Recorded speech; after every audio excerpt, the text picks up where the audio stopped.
Hello my dear student. आप सभी लोगों को मेरा प्यार भरा नमस्कार, सत श्री अकाल, आदाब। हाजिर हूँ मैं मनीष कुमार आपके भौतिक विज्ञान विषय को लेकर के, जहां आप सभी लोगों का स्वागत है। तो चलिए हम लोग स्टार्ट करते हैं। स्टार्ट करने से पहले जरा मैं पीछे कुछ बात कर लूँ, जहाँ पे मैंने आपको सवाल कुछ दिए थे जिसका आंसर मैं आप सभी लोगों को बता दूँ। जिसमें पहला सवाल क्या था? पहला सवाल हमारा था कि 5.0 इंटू 10⁻⁻8 कूलाम बिंदु आवेश से कितनी दूरी पर वैद्युत क्षेत्र की तीव्रता जो है 450 न्यूटन प्रति कूलाम होगी। यानी पहले सवाल में आपको दूरी निकालना था और उस दूरी का मान r बराबर, जो r की वैल्यू आएगी, r बराबर कितना आंसर होगा? 1 मीटर। पहले सवाल का जो आंसर होगा 1 मीटर। मैंने आपको प्रोसेस बताया था, पैटर्न बताया था कि कैसे आप करोगे। फिर भी अगर आपको या जिनकी आंसर गड़बड़ आई होगी, आप मुझे कमेंट में लिख देना तो मैं उसे बता दूंगा। सवाल फिलहाल ये वाला आसान था, बट फिर भी अगर नहीं आया तो परेशान होने की ज़रूरत नहीं। दूसरा सवाल हमारा था कि हीलियम के नाभिक के कारण उससे 1 एंगस्ट्रॉम की दूरी पर वैद्युत क्षेत्र की तीव्रता की गणना कीजिए। यानी हीलियम नाभिक से निकालना था वैद्युत क्षेत्र की तीव्रता, जिसका आंसर होगा 2.88 इंटू 10⁻11 न्यूटन पर कूलाम। ये इसका आंसर होगा। वैद्युत क्षेत्र की तीव्रता निकालनी थी। फिर हमारा अगला सवाल जो था, अगला सवाल जिसमें आपको क्या निकालना था, तो हाँ, तीसरा सवाल या जो सवाल इस तरीके से था कि 3 माइक्रोकूलाम के किसी बिंदु से 2 मीटर की दूरी पर -2 माइक्रोकूलाम बिंदु आवेश वायु में रखा हुआ है। कुछ इस तरीके से सवाल था और इसमें इसके वजह से वैद्युत क्षेत्र की तीव्रता निकालनी थी, जिसका आंसर होगा 4.5। मैं अलग से लिख देता हूँ, 4.5 इंटू 10⁻4 न्यूटन प्रति कूलाम। ये इसका आंसर होगा। जिसमें दिशा निकालनी थी, दिशा किधर होगा? -2 माइक्रोकूलाम आवेश की ओर। इसमें आंसर होगा -2 माइक्रोकूलाम आवेश की ओर दिशा का। फिर जो अगला चौथा सवाल था, चौथा सवाल में हमें क्या निकालना था कि 2 बिंदु आवेश थे जो कि 1 मीटर की दूरी पर। पहला आवेश था +5 × 10⁻⁻19 कूलाम। दूसरा आवेश था +10 × 10⁻⁻19 कूलाम, जो कि 1 मीटर की दूरी पर थे।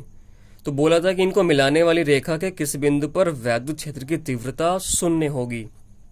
तो इसका आंसर आएगा 41.4 सेंटीमीटर। 41.4 सेंटीमीटर। मैं अलग से यहाँ लिख दूँ 41.4 सेंटीमीटर। ये आंसर होगा। ठीक है। इसी में एक सवाल रह गया था, जिस सवाल को हम लोग देखते हैं, जो काफ़ी अच्छा सवाल था, बढ़िया सवाल था। फिर उसके बाद हम लोग आज नए टॉपिक को देखेंगे और पढ़ेंगे। इस सवाल में दिया गया था कि ABC एक समबाहु त्रिभुज है। चलिए मैं जरा यहाँ बना लूँ। आपका एक ABC समबाहु त्रिभुज है, इक्विलैटरल ट्रायंगल, जिसकी भुजाएं दी हुई हैं 0.05 मीटर। ठीक। आगे बोल रहा है कि कोनों A व B पर, चलिए A हो गया, ये B हो गया और ये आपका C, इसको हम दे देते हैं।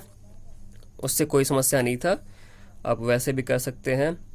तो A व B पर क्रमशः, यानी यहाँ पे जो चार्ज है +50/3 × 10⁻⁻19 और B पर -50/3 × 10⁻⁻19। सॉरी, 19 नहीं है, केवल -9 है। -9। इतना कूलाम यहाँ पे और इतना कूलाम यहाँ पे। बोल रहा है इनके कारण कोनों, या हाँ, इनके कारण जो है कोने C पर, यानी कॉर्नर C पर वैद्युत क्षेत्र की तीव्रता व दिशा निकालनी है। तीव्रता निकालना है और दिशा के बारे में बात करना है। तो चलिए करते हैं। तो इस सवाल को आप कैसे करेंगे? इसको करने से पहले आपको एक सिंपल सा फॉर्मूला पता होना चाहिए कि कोई भी आवेश Q है, उसके कारण R दूरी पर वैद्युत क्षेत्र की तीव्रता ई का मान कितना होता है 1/4πε0। अगर कोई माध्यम होता है तो के, वरना के को आप हटा दीजिए, Q/r²।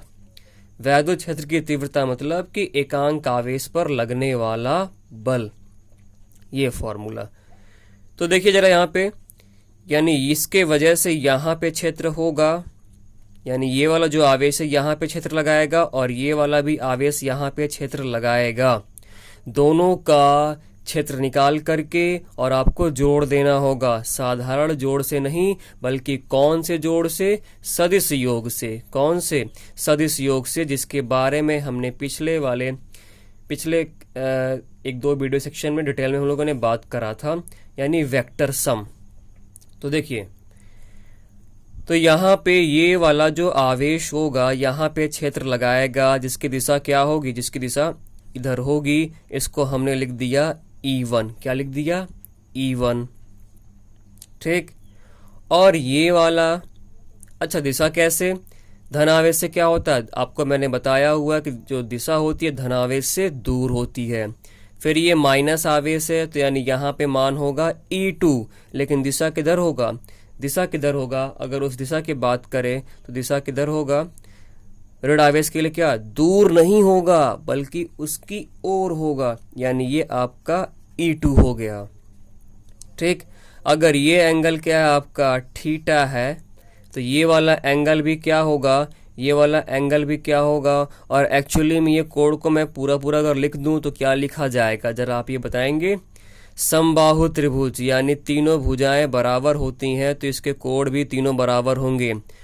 और त्रिभुज का जानते हैं, तीनों कोणों का योग 180, और तीनों बराबर बटेंगे तो यानी ये 60 डिग्री, ये भी 60 डिग्री और ये भी कितना होगा, 60 डिग्री होगा। ठीक। अब अगर मैं बात करूं इसको, आप यहां से अगर ऐसे कर दें तो अगर ये 60 डिग्री है तो ये वाला कोण भी कितना होगा, 60 डिग्री होगा। कितना डिग्री होगा, 60 डिग्री। ठीक। अब जरा यहाँ पे आप ध्यान देंगे, यानी ये 60 डिग्री मैंने बोला, यानी ये जो एंगल होगा कितना डिग्री, 60 डिग्री। ठीक। तो ये भी क्या होगा, 60 डिग्री। किस नियम से, आप अगर मैंने पीछे बताया भी है, एक रेखा एक रेखा ये, समांतर रेखाओं को कोई तिर्यक रेखा काटती है तो ये कोण बराबर होते हैं। क्यों? क्योंकि ये होते हैं संगत कोण। ठीक। अब देखिए, एक मैंने नियम बताया था आपको पिछले वाले, अगर वीडियो सेक्शन को आपने देखा होगा, डेरिवेशन को देखा होगा, तो देखिए कोई भी सदिश राशि अगर थीटा कोण बनाएगी तो वो दो घटकों में टूट जाती है। जिससे कोण बनाएगी वो वाला घटक होता है आपका, वो वाला घटक कौन सा होता है, कॉस, यानी E1 कॉस 60 डिग्री। और इसके लंबवत ये जो होगा ये क्या हो जाएगा, ये आपका होगा E1 sign 60 degree, sign 60 degree. ठीक है। इसी तरीके से अगर हम बात करें E2 वाले के लिए, किसके लिए बात करें, E2 वाले के लिए, तो ये जो E2 भी ये 60 है तो ये भी कितना होगा, ये भी 60 डिग्री होगा। और ये भी इससे 60, जिससे कोण बनाता है वो घटक कौन सा होता है, यानी वो घटक कॉस वाला, तो E2 कॉस 60 डिग्री। और इसके लंबवत ये क्या होगा, ये आपका होगा, मैं अगर बता दूं यहाँ पे, तो ये होगा E2 sign 60 degree, E2 sign 60 degree, जिसको बोलते हैं, यानी अगर कोई भी सदिश राशि, मैं आपको फिर से बता दूं कि अगर कोई भी सदिश राशि यानी कोई भी अगर सदिश राशि है, जैसे अगर बल है, अगर ये थीटा कोण बना रहा है, थीटा कोण पर झुका हुआ है, तो दो घटकों में टूट जाता है। जिससे कोण बनाएगा वो घटक हमेशा कौन सा होता है, कॉस वाला। और उसके लंबवत जो होता है वो घटक कौन सा होता है, साइन, यानी एफ साइन थीटा, जिसको बोलते हैं सदिशों का वियोजन, जिसके बारे में आप फर्स्ट ईयर में सदिश वेक्टर करके चैप्टर होगा जिसमें आप लोगों ने पढ़ा होगा। तो फिलहाल हमें सिंपल सी बात ध्यान देना है कि अगर कोई भी सदिश राशि थीटा कोण बनाती है तो दो घटकों में टूट जाता है। जिससे कोण बनाएगा वो कॉस और उसके लंबवत क्या होगा, साइन वाला घटक होगा। अब जरा यहाँ पे देखें, यहाँ पे अगर आप देखेंगे तो क्या चीजें हैं कि ये यहाँ पे साइन 60 डिग्री, यहाँ पे भी साइन 60 डिग्री। अच्छा, ये जो आवेश है ये जो आवेश होगा यहाँ पे जो मान लगाएगा, आवेश का मान तो वही है 50/3, दूरी भी 0.05 ही होगा, 0.05 ही होगा। ठीक, तो वो E1। अच्छा, ये वाला जो आवेश है इसका भी मान क्या है, 50/3 × 10⁻⁻⁹। प्रकृति क्या है, प्रकृति इसका प्लस है, इसका माइनस था। दूरी कितना, 0.05। क्यों बोल रहे हैं 0.05 भाई, क्योंकि समबाहु त्रिभुज है, समबाहु त्रिभुज में ये बराबर होते हैं। तो यानी E2 का भी मान वही होगा, E2 का मान भी वही होगा। यानी ये साइन 60 डिग्री तो बराबर दिख ही रहे हैं, और एक तरीके से E1 और E2 भी बराबर हैं। तो यानी ये जो घटक हैं, ये वाले घटक, ये कैंसिल हो जाएंगे, ये कट जाएंगे। और अगर आप पिछला वाला डेरिवेशन देखा होगा, वैद्युत द्विध्रुव के कारण निरक्षीय स्थिति में वैद्युत क्षेत्र की तीव्रता, तो आप आसानी से उसे समझ सकते हैं। जिनको भी अगर समझने में प्रॉब्लम होगी तो वो पिछला वाला वीडियो जरूर देख लीजिएगा। ठीक है, तो यहाँ पे ये लोग तो, ये साहब लोग तो कैंसिल हो गए। क्यों, क्योंकि जिसका जितना मान ये है उतना ही मान ये है। मतलब जितनी ताकत से आप उधर खींचो उतनी ताकत से आपका साथी इधर खींचे, तो क्या वस्तु कहीं जाती है, नहीं जाएगी। यानी दोनों एक दूसरे क्या कर दे रहे हैं, दोनों एक दूसरे को कैंसिल कर दे रहे हैं। अच्छा, अगर जितना ताकत से आप इधर खींचो, चलिए मैं इधर लूँ, इधर खींचे, ये आप हो गए रेड वाले, रेड साहब आप हैं, अब ब्लू साहब आपके फ्रेंड हैं। तो ब्लू साहब भी अगर उधर ही खींचने लगे तो वस्तु का, यानी वस्तु पर लगने वाले बल का मान क्या होता है, बढ़ जाता है, और आप अच्छा फील करते हो कि दोस्त आपका मदद कर रहा है। लेकिन वहीं अगर आप इधर खींचते और आपका साथी इधर खींचता, तो अगर दोनों बराबर खींचते तो वस्तु वहीं रहती। लेकिन अगर आप ज़्यादा ताकत लगाते तो वस्तु आपकी तरफ खींची चली जाती। लेकिन अगर आपका साथी लगा देता तो फिर उसकी तरफ खींचा हुआ चला जाता। तो देखिए जी, यहाँ पे जो भी क्षेत्र बनने वाला है वो किसके वजह से, इन कॉस की वजह से, यानी E1 cos 60 degree plus E2 cos 60 degree. अब मैं चाहूँ ना तो इसको ऐसे लिख सकता हूँ क्या, चूंकि E1 का भी मान, यानी ये वाला भी उतना ही क्षेत्र लगाएगा, ये वाला भी क्षेत्र उतना ही लगाएगा। यानी E1 और E2 दोनों क्या होंगे, E1 और E2 बराबर होंगे। क्यों, क्योंकि आवेश का मान जरा देखिए तो वही आएगा 1/4πε0। आवेश 50/3 × 10⁻⁻⁹, और दूरी क्या है, दूरी इतना ही है। इसके लिए भी आवेश का मान यही है 50/3 × 10⁻⁹, और दूरी वही है, तो मान तो बराबर होगा ना। हाँ, माइनस है तो वो दिशा बताएगा, माइनस प्लस माइनस जो भी होगा वो दिशा के बारे में बताता है। तो आप इसे लिख सकते हैं 2E1 cos 60 डिग्री, और यहाँ से अब लिखिए 2, और E1 की वैल्यू क्या हो जाएगी, 1/4πε0 Q/r², और cos 60 डिग्री। तो 2 × 1/4πε0 की वैल्यू 9 × 10⁻⁹, और Q का मान कितना, Q का मान कितना, 50/3 × 10⁻⁻⁹ अब बटा R, R की वैल्यू 0.05 का होल स्क्वायर, और cos 60 डिग्री, cos 60 डिग्री का मान अगर मैं कहूँ तो कितना होता है, 1/2। If I am not wrong, देख लेना मेरे से त्रुटि हो सकती है। cos 60 की वैल्यू कितनी होती है, 1/2। तो यहाँ से 2 से 2 क्या हो जाएगा, कैंसिल हो जाएगा, तो कितना बचेगा, और ये आपका आ जाएगा 9, ये 10⁻⁻⁹ प्लस 9 से कैंसिल हो जाएगा, 9 × 50 बटे में 3, और 5×5 = 25, 5×5 = 25, और इसको लिख सकते हैं 10⁻, देखिए ये 5 गुणे, इसको आप लिख सकते हो 0.05 को कैसे लिख सकते हो, 5 × 10⁻⁻2। पॉइंट खिसकाएंगे जब अगर आप दाईं तरफ तो जय स्थान खिसकाते हैं, 2 खिसकाया तो 2 माइनस, 3 खिसकाते तो 3 माइनस होता भाई। ठीक है, तो 5×5 = 25, और 2 का 2 दूनी 4, तो 10 पे घाते -4। ठीक है, यहाँ से क्या आपका आ जाएगा 3 त्रिके 9 और 25 दूनी 50।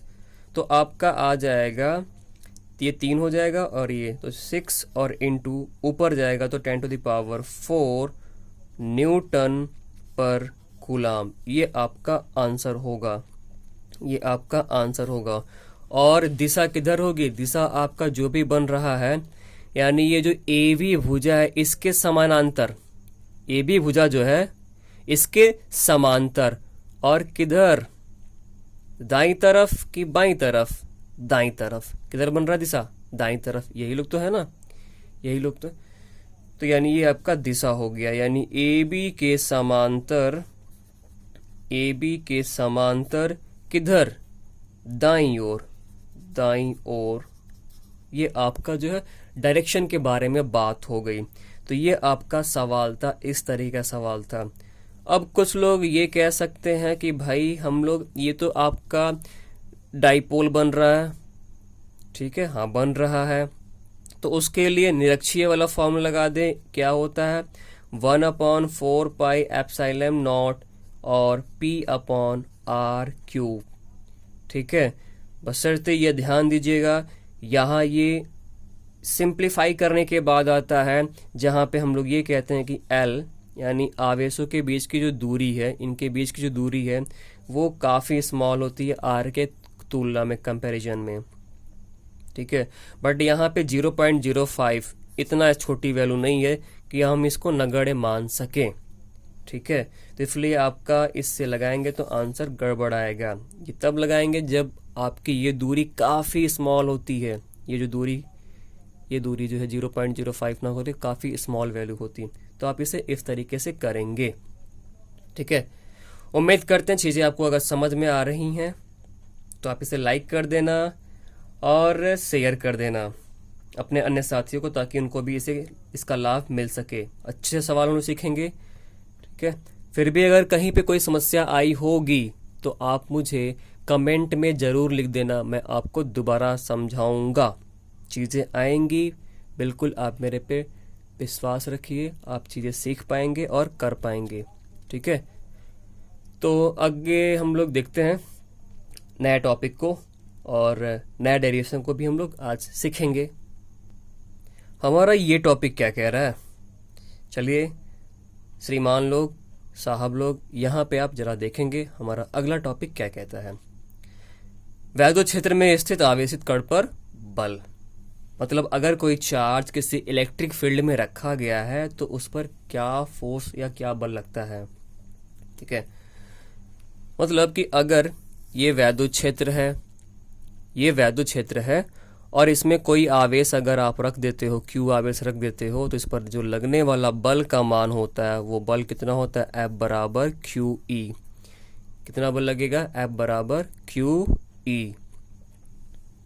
ठीक, और इस बल की दिशा क्या होती है? इस बल की दिशा क्या होती है, ये भी हमारे लिए काफ़ी ज़्यादा इम्पोर्टेंट हो जाता है। तो देखिए, अगर हम कह दें कि वैद्युत क्षेत्र जो है, वैद्युत क्षेत्र E जो है इस दिशा में है। ठीक, तो अगर आपका वैद्युत क्षेत्र जो E है, इसमें कोई मैं प्लस Q आवेश अगर रख दूं, प्लस Q आवेश रख दूं, तो बल कितना लगेगा? F बराबर QE ही लगेगा। बल आपका F बराबर Q इंटू E। लेकिन जो दिशा होगी, दिशा क्या होगी?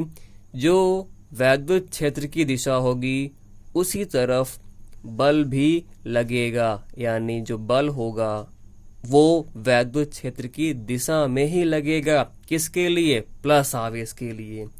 लेकिन अगर मैं बात करूं माइनस आवेश के लिए, किसके लिए बात करूं मैं? माइनस आवेश के लिए।